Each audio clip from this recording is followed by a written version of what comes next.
할렐루야. 아멘. 오늘 빌립보서 30번째 시간입니다. 이제 거의 빌립보서가 마무리가 되는데 빌립보서가 끝나면 여호수아서를 하려고 합니다.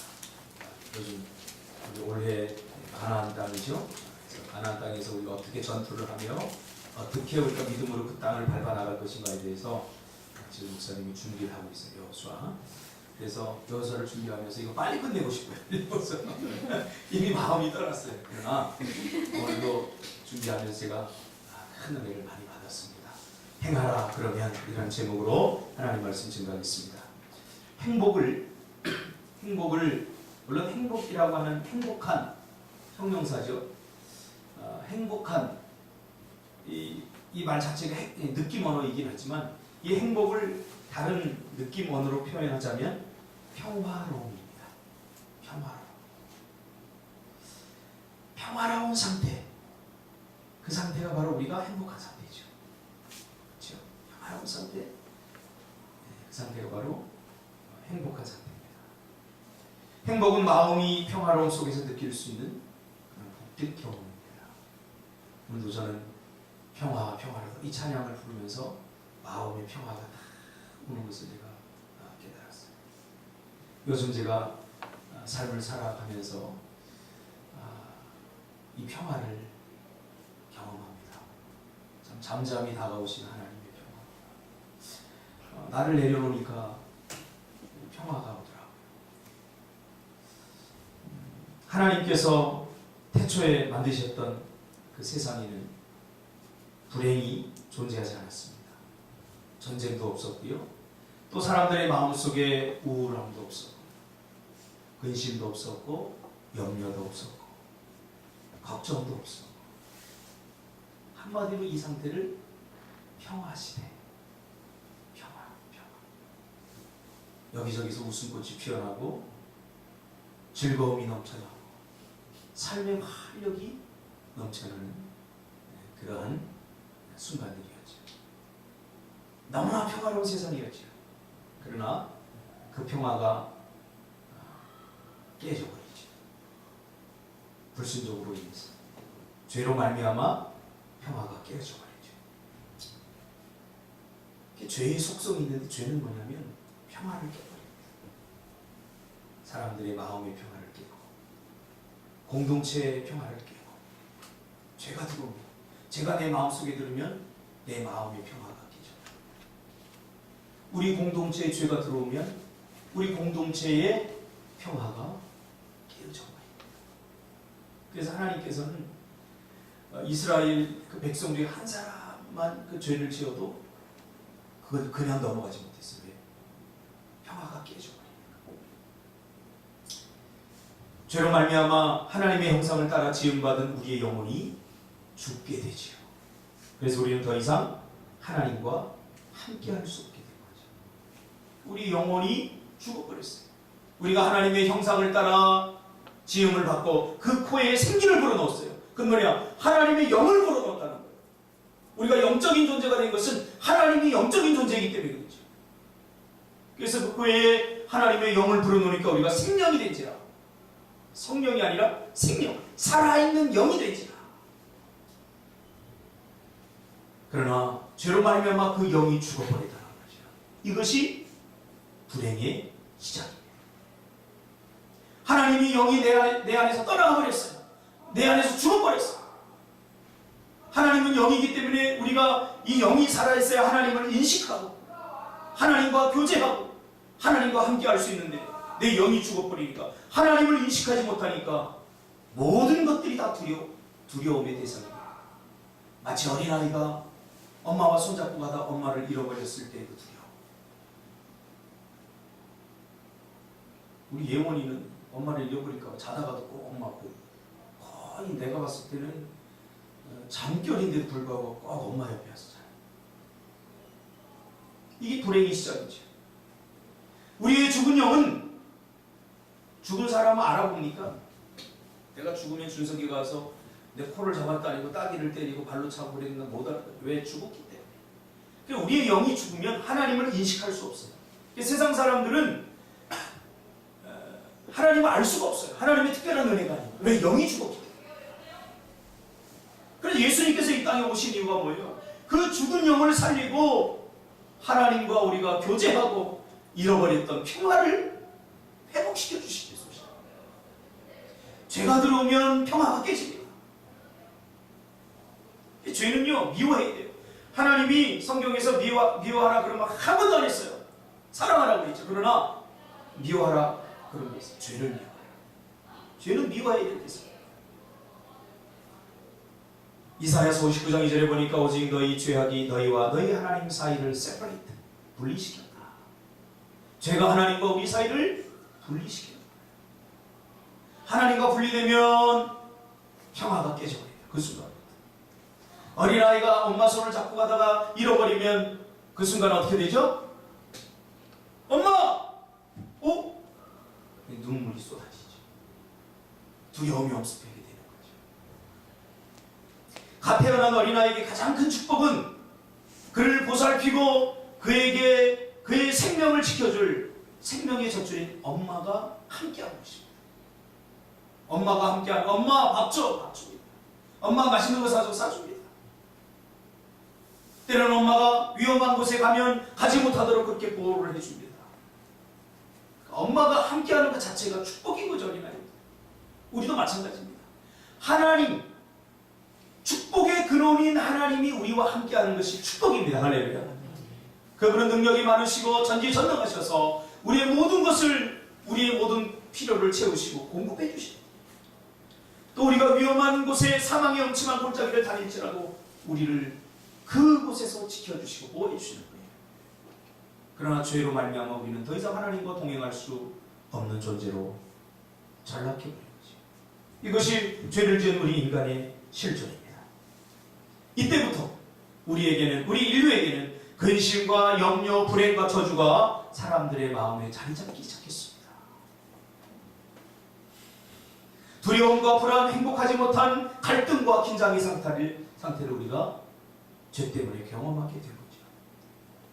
죄는 어떤 형태로도 사람의 마음의 평화를 깨버립니다. 여러분도 다 경험하죠? 괜히 불안해. 뭔가 두려워. 뭔가 근심이 되고 요만한 것 하나도 걱정이 돼. 걱정이 없어서 걱정 안 하는 거 아니에요. 하나님이 함께하면, 문제보다 더 크신 하나님이 나와 함께하면 문제를 걱정할 이유가 하나도 없어요. 그러나 그분이 나와 함께하지 않으니까 요만한 문제도 나에게 큰 근심을 주게 되는 거죠. 엄마하고 함께하는데 가는 아이가 100원짜리 100원이 없어서 여러분 걱정합니까? 걱정 안 해요. 가다가 뭐 다 사달라고 그래요. 100원 정도를. 1000원이 없어서 걱정합니까? 다 사달라고.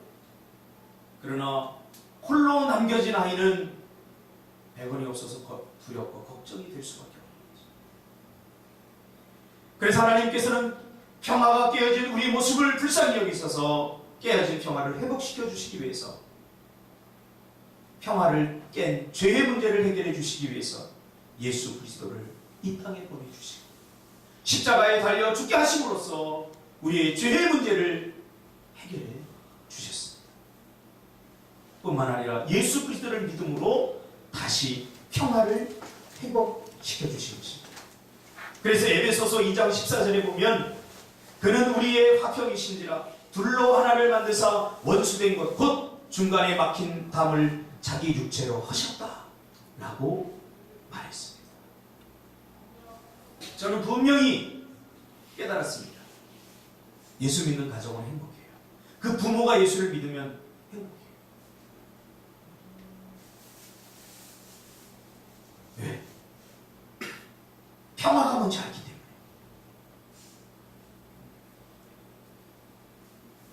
제가 집사람에게 여보 왜 그래? 이 한마디만 하면 우리 애들은요, 우리 둘이 싸우는 줄 알아요. 별로 싸울 일도 없지만. 그렇죠? 그러나 어떤 집에는 여보 왜 그래? 이 정도 그는 저 싸우는 거 아닌 거죠. 그러니까 여러분 참 예수 믿기를 잘했어요. 평화가 뭔지 알잖아요. 평화가 뭔지. 예수 믿어서 구원받아서 하나님의 백성으로 거듭났다면 우리는 이제 평화를 추구하는 피스메이커들이 되는 거죠. 왜? 내 안에 성령께서, 평화의 왕이신 성령께서 계시기 때문에. 그래서 예수님께서는 이 땅에 평화의 왕으로 오셨습니다. 그는 우리의 화평이십니다. 예수님은 우리의 평화라는 말이죠. 그 중간에 막힌 담을 자기 육체로 오셨다. 죄가 깨뜨려버린 평화를, 그리고 죄가 하나님과 우리 사이의 축복의 관계를 막아버린 죄의 담을 자기 육체로 헐어가시고 우리에게 평화를 주시기 위해서. 그래서 복음이 들어가는 것에는 다 평화가 일어납니다. 할렐루야. 내 마음속에도 복음이 들어오면 평화가 생기기 시작해요. 두려움과 걱정, 염려, 근심 가운데 살던 사람들이 예수 그리스도를 영접하게 되면 이 안에 평화가 생겨납니다. 17절에 보니까 너희에게 평화를 전하시고. 여러분, 가장 큰 축복이 뭡니까? 여러분, 축복받고 싶죠? 원래 축복이란 말은 복을 빌어주다는 말이니까 복이란 말이 맞아요. 축복, 복을 빌다는 말이에요. 근데 우리가 흔히 그냥 축복 받는다 이렇게 하니까 저도 그렇게 쓰겠습니다. 세상에서 가장 큰 축복, 가장 큰 복이 뭘까요? 우리 한번 나눠볼까요? 보람. 제일 큰 어떤 복이 제일 좋은 복 같아요? 큰 복 같아요? 평안. 우리 나이. 잘 먹고 잘 살아. 네, 잘 먹고 잘 살아. 준석 집사. 자고가. 잘 모르겠어요. 저는 잘 네, 모르겠어요. 세라.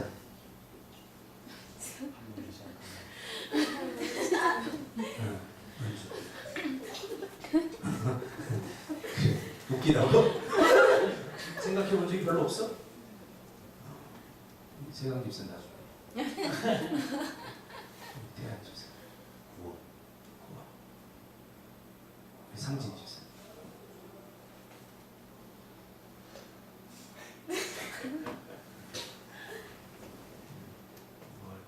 좀 체면차리들 하나 이렇게 자기 본심보다 숨기고 있는 돈 아니야 돈? 자기 자신을 좀 속이지 마. 돈 있으면 좋겠다. 돈이 가장 큰 축복이다. 세강 집사, 가장 큰 축복이 뭐 같아? 건강입니다. 이게 세상에서 세상 사람들이 말하는 건지 아니면 질문을 잘 이해 못했습니다. 뭐 질문 무슨 이해하려고 해? 돈이라고 그런 아니, 가장 큰 복이 너는 뭐라고 생각하려고 하는데 복이 가장 큰 복이 뭐라고 생각해 는 저한테 모르시는 거예요?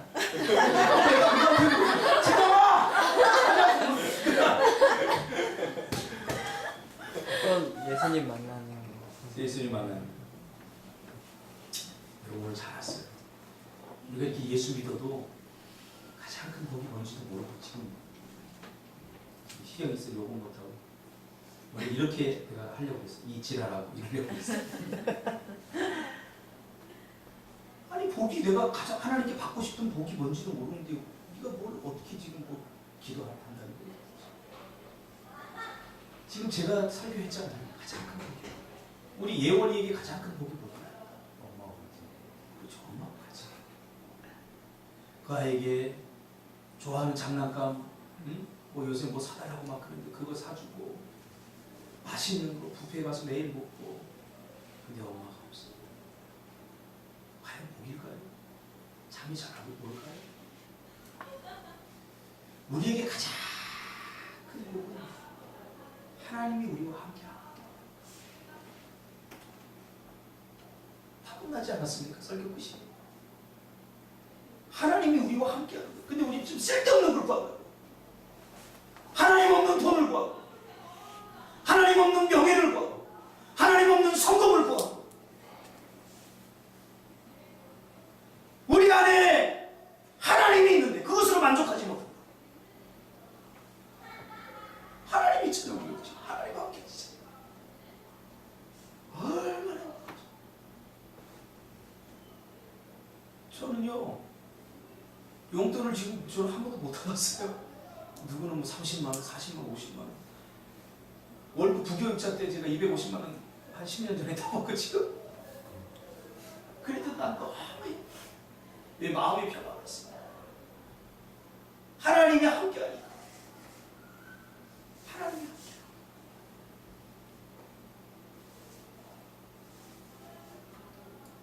우리의 평화가 깨진 것은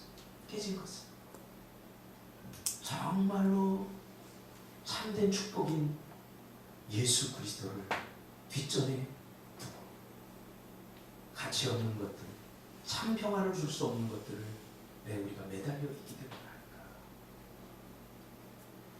오늘 빌립보서에서 사도 바울이 그 얘기를 지금 하고 있습니다. 하나님이 우리와 함께 하시는 임마누엘. 예수님께서도 이 땅에 계시다가 돌아가셔서 부활하시고 다시 하늘로 올라가면서 우리에게 약속하고 계습니다. 이제 나는 하늘로 올라가지만 너희와 영원히 함께할 영을 보혜사 성령을 너희에게 보내주겠다. 성령. 우리가 예수 그리스도를 영접하는 순간 성령은 나와 함께 하십니다. 그래서 요한복음 14장 27절 보니까 예수님 뭐라고 말합니까? 평안을 너희에게 끼치노니 곧 나의 평안을 너희에게 주노라. 내가 너희에게 주는 것은 세상이 주는 것 같지 아니하니라. 너희는 마음에 근심하지도 말고 두려워하지도 말라. 평안을 너희에게 준다. 내가 주는 평안은 세상이 주는 평안과 다르다. 그러니 너희는 마음에 근심하지 말고 염려하지 말고 두려워하지 마라. 세상의 왕이신, 우주의 왕이신, 우주를 통치하시고 다스리시는 하나님이 내 아버지가 되셔서 나와 동행하는데 무슨 염려하십니까? 전번주 설교 제목이 뭐죠? 재벌 2세 김씨 굶어 죽다. 왜 그럴 건 아닙니까? 요청만 하면 세상의 모든 우주와 세상 모든 것의 주인 되신 하나님이 나의 아버지신데 그 관계가 끊어지면 우리가 헐벗게 돼 있어요. 상진이가 아버지와 관계가 안 좋으면 용돈이 안 내려오듯이 그래서 헐벗고 굶주리면서 살 수밖에 없잖아요. 관계가 끊어지고. 그러나 관계가 좋으면 어때요? 아버지의 모든 것이 다 내 것입니다. 전화해서 아빠 나 차 한 개 사줘. 이말라고 차 사라고. 아빠 나 사줘. 나 힘들어. 나 출퇴근이야. 밖에 왔다 갔다 하는데 이거 막 과제도 맡고 막 힘들어. 아버지가 사랑하기 때문에 악한 자라도 좋은 것으로 줄 알거든. 하물며 상진의 아버지이시야. 그리고 스포티지를 다 사준다. 걱정할 필요 없어. 왜? 아버지한테 구하면 다 주시는 거지. 관계가 안 좋으면 아버지가 아빠 나 저쪽 돈 저거 다 팔아갖고 나 내 분깃을 줘. 떠나갔다면 이 사정은 달라지지. 우리가 죄를 안 짓고 거룩하게 살아야 될 이유가 여기 있습니다. 죄는 하나님과 우리 사이를 세퍼레이트 시킵니다. 분리시킵니다. 거룩하게 만듭니다.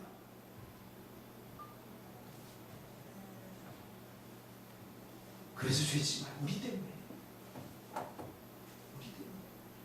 죄는 하나님과 우리 사이를 막아버려요. 분리시키. 그래서 하나님의 축복이 흘러오지 못하게 만듭니다. 고립되는 거죠. 완전. 우리는 예수 그리스도를 믿음으로 죄의 문제가 해결되고 하나님과 함께 할 수 있게 되는 거죠. 그래서 하나님의 영인 성령이 여러분 안에 계심을 믿으시길 바랍니다. 아멘. 이것이 가장 큰 축복입니다. 아멘. 그래서 주님은 부활을 승천하시면서 보혜사 성령을 우리에게 보내셔서 우리와 함께 하겠다. 임마누엘. 다 같이 임마누엘. 임마누엘. 하나님이 우리와 함께 하신다. 땅 끝까지 내가 너희와 함께 하겠다.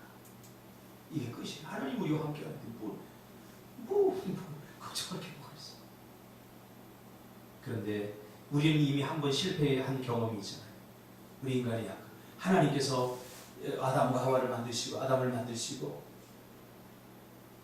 모든 복을 다 주셨는데 너 절대로 선악과는 다 먹지 마라 했는데 불순종했잖아요. 그렇지?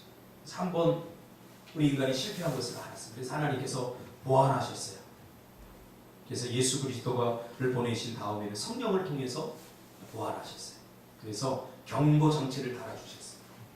그래서 죄를 짓거나 죄 비슷한 생각을 하거나 그러면 어떻게 삐버 양심의 가책이 오고 죄를 지으면 답답하고 기도도 잘 나오지 않고 뭔가 하나님과 점점 죄 때문에 하나님과 이렇게 멀어지면 경고 정체를 준다고.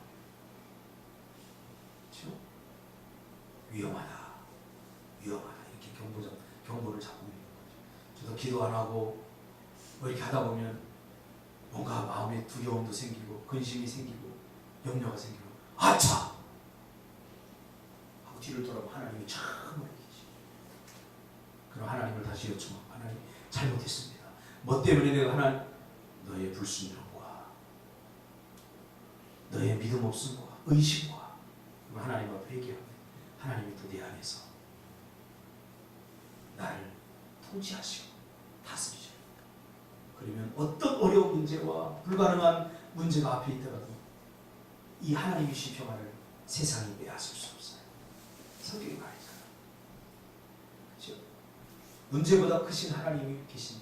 자, 제 설교가 굉장히 쉽습니다. 제 설교가 쉬워졌습니다. 네, 우리 청소년 청년들이 있대. 자, 요즘에 쌈 자는 사람이 그래. 상진이가 내 보디가드야.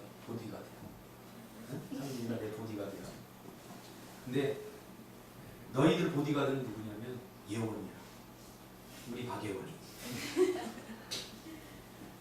상진이를 전부 다 예원이 수준의 보디가드를 다 데리고 있는데 내가 상진이 보디가드를 딱 데리고 다니면 두려울 게 없겠죠.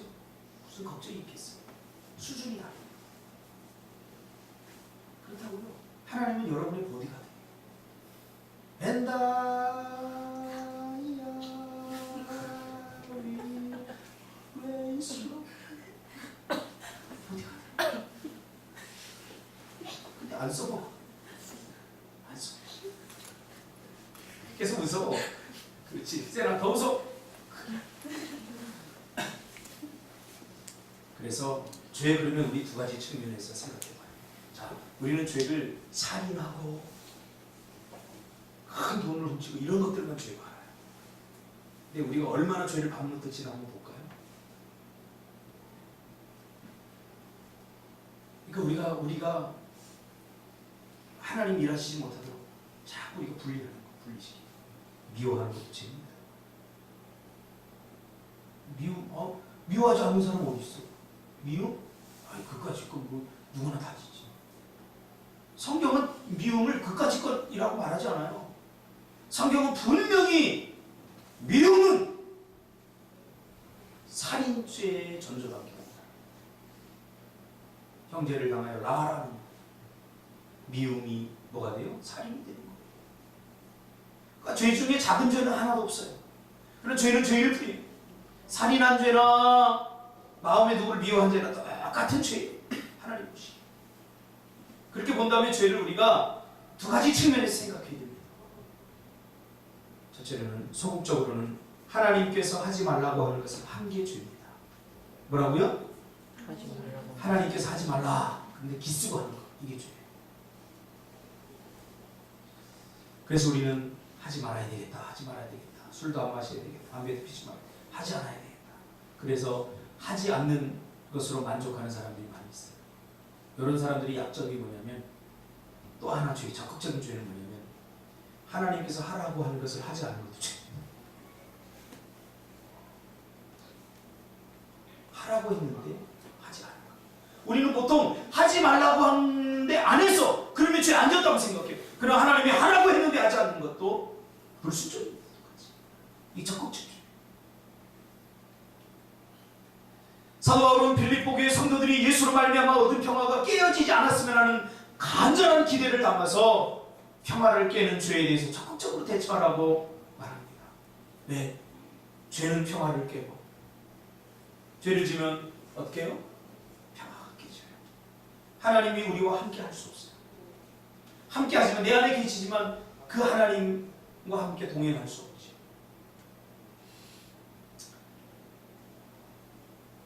그래서 불순종에 대한 자세에 대해서 오늘 이야기하고 있어요. 자, 잘 보세요. 오늘 본문에 뭐라고 말합니까? 9절 다 같이. 너희는 시작. 너희는 내게 배우고 받고 듣고 본 바를 행하라. 야, 이 행하라는 저 put in이란 말. put in. 우리 행하라 올해 표어를 정할 때 제가 어떤 영어 표현이 좋을까? 다양한 행하라 표현이 많이 있지 않습니까? 그 중에서 어떤 게 좋을까? 어떤 게 성경적일까? 그리고 제가 상진 집사한테, 상진 집사 누님이 영국 유학 갔다 왔잖아요. 영어를 잘하셔요. 영어 지금 가르치는 일을 학원에서 하시는. 그래서 상진아 누나한테 좀 물어봤어. 우리는 그 어감을 잘 몰라요. 우리도 같은 표현인데 다른 표현이 있잖아요. 근데 다 적합한 표현이 있잖아요. 우리말도 알라고. 그래서 뭐가 좋을까 그랬고 3개 정도 해온 put in action 이게 딱 있는 거예요. 아 이게 마음에 끌려요. 그래서 오늘 내가 성경을 읽다가 이 마음에 안 와서 영어 성경을 딱 읽어보니까 오늘 본말을 행하라 이게 put in으로 되어 있더라고요. 성경적인 거예요. 행하라. 뭐를 배우고 받고 듣고 본말을 행하라. 자 그러면 어떻게 하시겠다고요? 하나님을 평강의 하나님, 평강을 주시는 분이다. 그 뜻이죠. 평강의 하나님이 너희와 함께 하시리라. 할렐루야. 가장 큰 축복을 우리가 어떻게 받을 수 있어요? 하나님께 말씀을 배우고 받고 듣고 본대로 행할 때, 다시 말하면 순종할 때, 우리가 성경 말씀을 듣고 또 성경 공부를 통해서 배우고 그리고 우리가 그 말씀대로 순종하고 또 본 바를 행할 때 평강의 하나님이 우리와 함께 하시는 복을 누릴 수가 있는 거죠. 이것이 평화를 지켜내는 적극적인 방법입니다. 그래서 불순종하면 이 복을 우리가 받아 누릴 수 없죠. 여러분 순종하시길 바랍니다.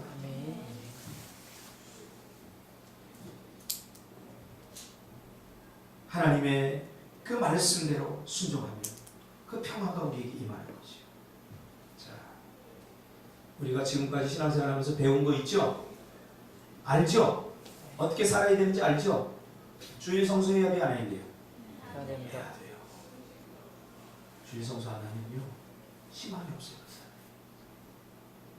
우리 태한 집사가 그래서 지금 길을 쓰는 거예요. 뭔가 아는 사람이에요. 받고 듣고 뭔가 우리가 하나님의 말씀을 이거 다 지금 알아요. 우리가 어떻게 살아야 되는지 알아요. 중요한 건 그렇게 행하지 않았어요. 여러분 행하시길 바랍니다. 그럼 하나님이 나를 절대 떠나지 않아요. 나와 함께 하셔요. 그것은 다른 말로 말하면 일평생 평화, 평생 평화롭게 내 마음의 평화가 깨어지지 않고 내가 가는 곳에 평화가 회복되는 역사. 예수님이 가는 곳에 인생의 문제가 해결됐잖아요. 문제 때문에 평화가 깨지잖아요. 죄로 인해서 문제가 생겼을 때. 그래서 예수님 뭐라고 했어요? 병든 사람에게 내 죄 사함을 받아들이라 했어요. 죄로 인해서 문제가 생깁니다. 여러분 요즘 평화롭지 못합니까? 마음이? 뭐 때문인지 한번 생각해 보세요. 하나님과 멀어지진 않았습니까? 멀어지면 두려움이 생기고 요만한 것 하나 내가 해결해야 되니까 평화가 깨집니다. 하나님이 기뻐하는 걸 적극적으로 행하십시오.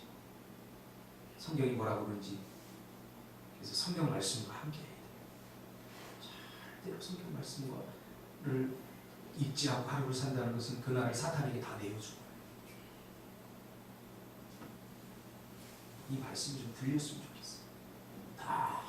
너무 중요한 말씀이죠. 이번 주에도 제가 설교했죠. 하나님을 가까이 하라. 그것이 너에게 복이다.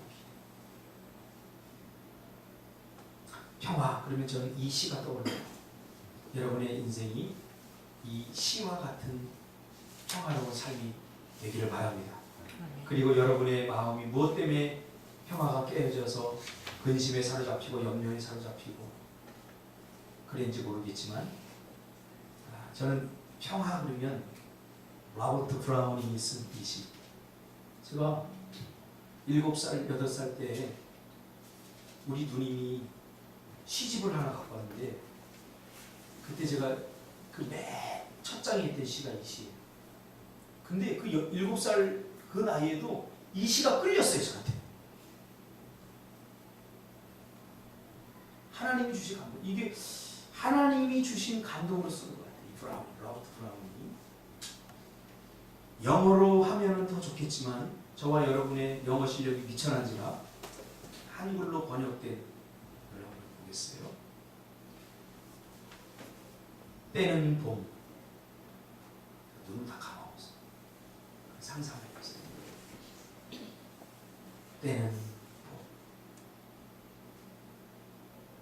봄. 봄날의 아침. 아침 중에서도 7시. 언덕엔 영롱한 진주 이슬. 하늘에 종달새 날고. 장미 가시 줄기엔 달팽이 기어가고. 하늘엔 하나님이 계시니 세상은 평안도 하여라. 눈을 뜨세요.